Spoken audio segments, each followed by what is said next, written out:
DJ PK, and we're joined now by Bob Nightengale, Major League Baseball columnist for USA Today. Bob, good morning. Morning. How you guys doing? We're doing well. We have so many topics to hit with you, expansion, labor stoppage, but let's start with the trade deadline. The Dodgers get Skubal. Are you one of the people who thinks it's over, I don't need to watch anything now, or the baseball postseason's wildly unpredictable and you just never know? Yeah, you never know. I mean, the Yankees were always a team to beat there in the late 90s and, other decades. And I think people like to see a superpower to see if they get knocked off. But, yeah, I mean, anything can happen. Maybe outside the Phillies, you're not sure who can knock off the Dodgers, but it's certainly possible. I want to know, Bob, what are you going to do to spend your time in the summer of 27? Yeah, hopefully it doesn't go too long this summer. I'm sure it'll go through the spring of 27. Hopefully we'll still give it 140 games in, something like that. I think it's going to wipe out. I do think it's going to wipe out spring training. What's your level of confidence? If you told me right now I can take 140, and you're talking to a guy who went on a baseball trip for vacation a couple weeks ago, and I only have 2 more parks before I've knocked them all out, so obviously I love the game. But if you told me 140 right now, I would take it. What's your confidence level? Yeah, I'm confident we're going to have a season. I don't believe for a second we won't have a season. So I'll take the 140. Nice. If you said okay, over 140, I'll go 140 and do it that way. I just think it's going to take at least 1 missed paycheck, if not 2. And players don't get paid until first week of April, and every 2 weeks after that. So that's why I think it's going to take a little while to see who blinks first. Why would the players, and maybe it's because it's a different generation of players, but why would the players blink after a couple paychecks when there's a history of them not blinking after a couple of paychecks? Well, just a new generation of players, and they're gonna jack up that minimum salary to about $1.25 million. It was never close to being that high. They're gonna have more guys eligible for arbitration, probably lower free agency from 6 years to 5 for 30-year-olds. So they're going to try to do the rank and file. Remember now, in 2021, the executive committee voted 8-0 not to play, keep negotiating. They went to the clubs and say, wait a minute, we want to play. And they voted 26-4, saying, hey, we're playing. Yeah, right. I think that's the holdout for hope, is that when it's put to, essence, if you will, a popular vote, that they take it at that point. The way we have now is like, we were waiting for Skubal to get traded and it was likely going to be to the Dodgers, and it happened. And just the perception of the game, I don't blame the Dodgers by any stretch. They're taking advantage of the rules. But the perception is it's unfair. What is your take on that, at least from a perception standpoint? Yeah, I mean, I don't think it's unfair by any means. I mean, they have the money; they're spending it. I mean, would people be happy, more happy if they're just lining the pockets of Mark Walter in the ownership group? On the opening day, the Mets had a bigger payroll than the Dodgers did. The Mets have spent more money than the Dodgers the last 5 years. And even if you look back at this Skubal trade, 2 of those guys they got in different trades. They're only 11th round draft picks that they acquired in trades from the Cubs and the Padres, and their only guy was the 3rd round draft pick. And so they do things better than anybody else too, as far as drafting, developing players. They just don't throw money out there; they do everything. The Dodgers have been more willing to go to delayed payments and paying guys way down the road. And other teams aren't doing that, and that seems to be an advantage for the Dodgers. How come nobody's gone with them in that area? One thing I think the players want to do it is just because of the California taxes. Let's go to Shohei Ohtani. I mean, he's only making, $2 million a year. $68 million is deferred until 10 years from now. So if you're Ohtani, you avoid paying those California taxes until you're, out of state. So wherever he is 10 years from now, I'm sure it's not going to be in California, so he doesn't have to pay it. So I think they do it more just because the players are more willing to do so, just because of the high tax rate in California. What about the idea, Bob, that the situation with the television contracts and so forth, meaning that The Dodgers spend less than, and I believe you're based out of Phoenix, the Diamondbacks, but in terms of their revenue, because they make so much more money from these other televisions, so forth, that they could literally spend less, but the percentage-wise, but it actually is more in dollars. Is there anything that can be done as far as, I guess, evening that out? Well, I think that's why with the when it talk about luxury tax or a salary cap, I should say, they want a floor too. So they're going to force these teams to spend money, and they're also if there's a salary cap, they're forcing these teams to share all their TV revenue. So the Dodgers, who are making about $340 million a year, shares equally with the teams like Milwaukee Brewers, who are making $20 million a year. Diamondbacks are probably about $25 million or so. The Padres, so.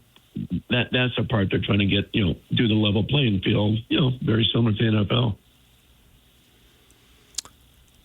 The Dodgers have the second highest payroll. The Mets number 1, the Yankees 3. The Yankees have been crushed by a couple of injuries here. Are they going to get healthy enough to pay off the promise and meet the expectations the Yankees are just always expected to make and pay off the promise that they had earlier this season when they were healthier? Well, some of the Yankees just so injury riddled right now. I mean, no Judge, no Stanton again, no Cody Bellinger. I mean, you're not going to win that way. They want to make some moves, but if Aaron Judge doesn't come back, they'll probably just spin their wheels. I don't see how they can win with Aaron Judge, and I think they're a lot more pessimistic than they convey publicly about whether he can return or not. A lot of people don't think he'll be back. How does this labor issue affect expansion? I don't think so. I haven't heard anything on that. The only thing that affects expansion is making sure that two teams, you don't have to do what they did in Florida, where they paid about $4 billion trying to keep that Miami franchise afloat. Tampa's had problems with their stadium, so as long as the stadiums are ironclad and they trust the ownership groups, it shouldn't have an effect. I thought with the new ownership group in Tampa Bay, that stadium was on track, but now I'm reading stories that there's some hitches there. Is that going to get ironed out, or is that going to slow things up? Well, I mean, the thing's been going on forever now. Yeah. I think they got to get this thing resolved soon, or not. If not, I would say they open the doors for move that franchise over to Orlando. Orlando's been craving for that thing for a long time. If they have the right ownership group and get a stadium in place, I mean, billions of visitors visit Disney World every year. So it'd be easy move if they can't get it done in Tampa. And I assume you're still high on Nashville and Salt Lake City. If not, tell us. But my thought for you, assuming that you are still high on those two, what is the timeline? I mean, Salt Lake, I think, is a lock. It should be Nashville, but Salt Lake's got the ownership group. Got Dale Murphy involved, everything else. So I think that's a go for sure in Salt Lake. But you're talking about probably either 2031 or 2032 when they play their first major league games.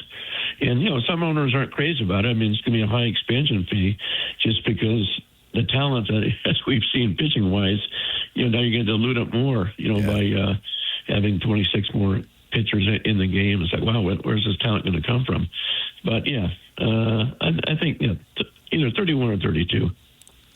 Isn't part of the answer on where the talent is going to come from that the game's going to continue to be more international and there'll be more players coming, whether it's the Caribbean, Central America, Japan, Korea, wherever? I mean, the whole goal of the World Baseball Classic is to keep growing the game. Venezuela, I should be throwing Venezuela in the mix as well. Isn't that where the talent's going to come from? They hope so. I mean, that's why I think they're going to let the major league players play in the Olympics in 2028 here, doing that. But yeah, I mean, it's more and more international players for sure. Just like we see in the NBA, we see that more in baseball as well. I had heard some stuff or read some stuff about possibilities of revamping the draft and maybe high school kids and getting some form of foreign players into the draft. I haven't heard anything. It's about a week or so ago. it seemed a little silly not to let high school kids get drafted, but where do you think that stands? Yeah, I don't see there's any way that's going to fly. I mean, they like to, it's cheaper for the colleges to develop these kids instead of the minor leagues, but, there's no way you can force these kids to say, okay, I don't want to go to college. What I have to do is go to Japan or Mexico for 2 years. So I don't think that's ever going to fly. I really don't. I'm not even convinced why the owners think that'd be a good job. I mean, there have been plenty of stories about, if you start forcing all the pitchers to go to college, they're trying to win there. They're not trying to develop, and then do guys pitch too much and they have arm problems? It seems like for a sport that wants more pitching, pushing all those pitchers to college is not a great idea. No, I agree. I mean, if you go to college, you may not be playing until you're, starting into your junior year, that sort of thing, if you're a position player. So, yeah, that's right. I think there's so many holes in that theory. That's why I don't think that would ever fly. Yeah. Well, Bob, we will continue to read you every week. We appreciate your column. PK turned me on to it. I'm a regular reader now. And for people who want more baseball info, they can follow you in the USA Today, get all your stuff online. You got a lot of good stuff. Thanks for coming on, and thanks for writing baseball all the time. Sure, my pleasure. Thank you, guys. Bob Nightengale, MLB columnist for USA Today, joining us right here on The Zone. I'm happy now. Because he said slam dunk to Utah in 2031 or 32? Well, that's strong, a slam dunk. I mean, that's 2 points every time. That is. He did say lock, but... He said lock. Tomato. I was surprised he was that strong. No, I'm happy about them. I mean, I'm happy about that, too. They're happy about the 140-game season. I would take that. That seems like a minimal amount of damage. From what and it's easy for me to say because I'm not the one losing money in Arizona. I understand what you're saying. Yeah, if there's no spring training, there would probably be some, but it would not be what it's been, and then you don't know. A lot of people get seasonal employment there, and it matters. And the millions of people from Chicago and the Midwest who come out, they can't plan it. Right. And it's good for the locals who want to go see the games because the prices will be cheaper because they'll throw it together real quick. But if they went 140, because it just seems like, based on, all the history of such animosity, and it's like I said earlier, is that you wonder, do the issues get discussed for the first 75% of the time rather than, I'm just going to show you. And I don't care. As long as I win, I don't care what I win. And I want to beat you, and I want to humble you. And then how much of that is, and then you finally get down to the nitty-gritty later when they could have been doing it earlier, but the ego's involved, and we're going to show you, I'm going to lock you out. Well, I'm going to show you, man. We're the stars, not you. Nobody knows who you are when you walk down the street. They come to see us. And so you got all that politics stuff that goes involved there. But if Bob, who's plugged in big time, is thinking 140 and doesn't seem like it's that big of a deal, when I'm led to believe that the sky is falling when it comes to next season, and you read stuff. I was talking. People are not on the same page. I was telling Yak last week when I asked him about the Passan, and he said Jeff Passan, right? Passan. I keep screwing it up because I asked him how do you pronounce his name, and it's Passan, and he said he's hearing from owners that say we're not going to have a season next year. But is that posturing by the owners trying to influence the players so that they can settle and play 140? No, I understand that. But me as a Joe fan, I read that. I think, oh, my gosh, that sucks. I read the same thing. I mean, I was on vacation, but I was on my phone. I saw that story.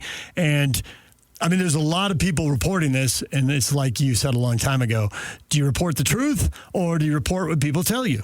You report what people tell you.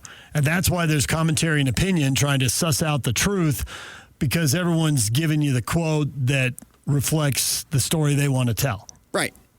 I understand that, but still, as a fan, I know that's not good news. No, there's info all over the place. Like the season's gone. Maybe they'll play 60 like they did a few years ago with the pandemic. They played 60 and then they went to the playoffs so that they could get paid for the World Series and the playoffs, which is where they get most of their network TV money. Right. And it didn't feel like a real season because it wasn't. It was 100 games short.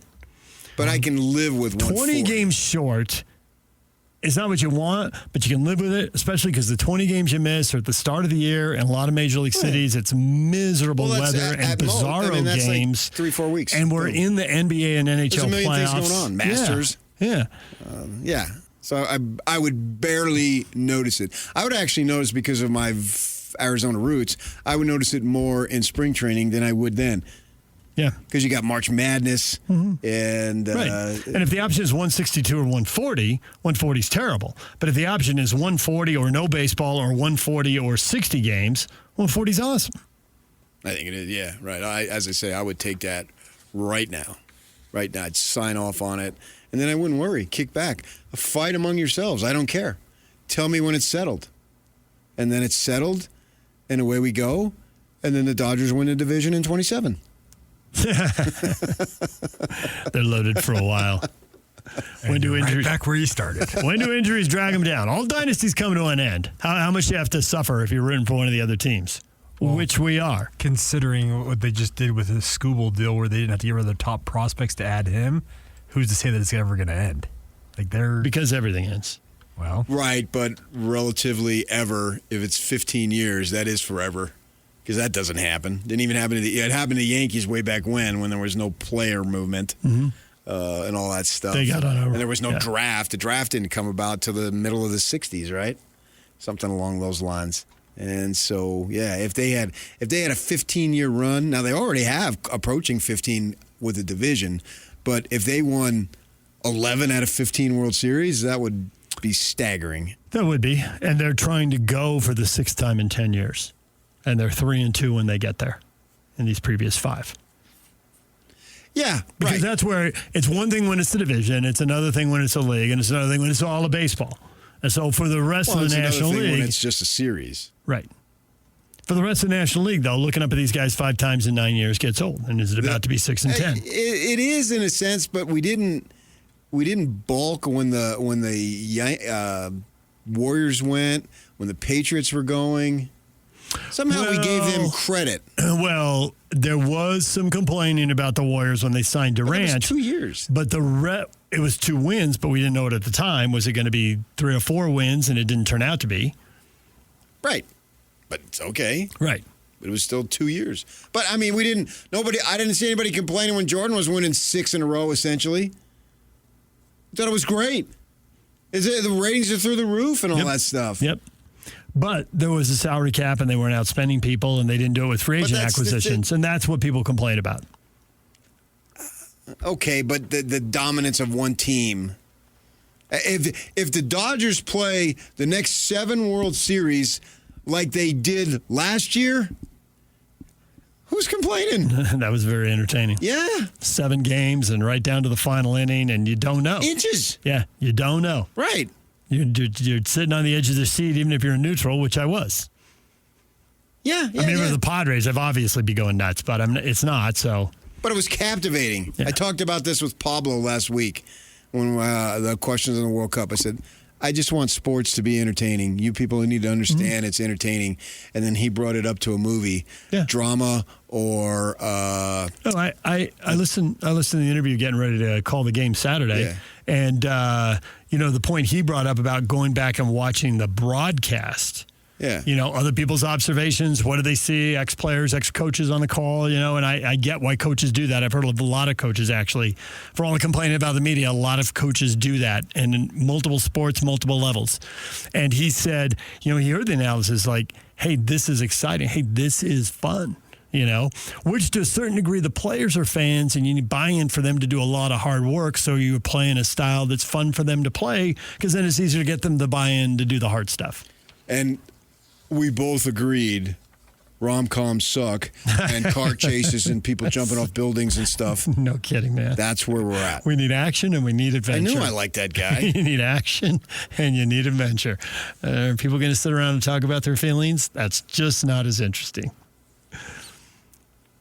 Don't you just want to see a guy at the start of a movie like run in a tux for like 5 straight minutes without breaking a sweat? Yeah. Jump out of planes, man. Ladder into the sky. The whole spiel. One of the best James Bond stars ever. Yeah, exactly. All right, DJ and PK, Stevenson Sylvester, college football, top of the hour. Stay with us.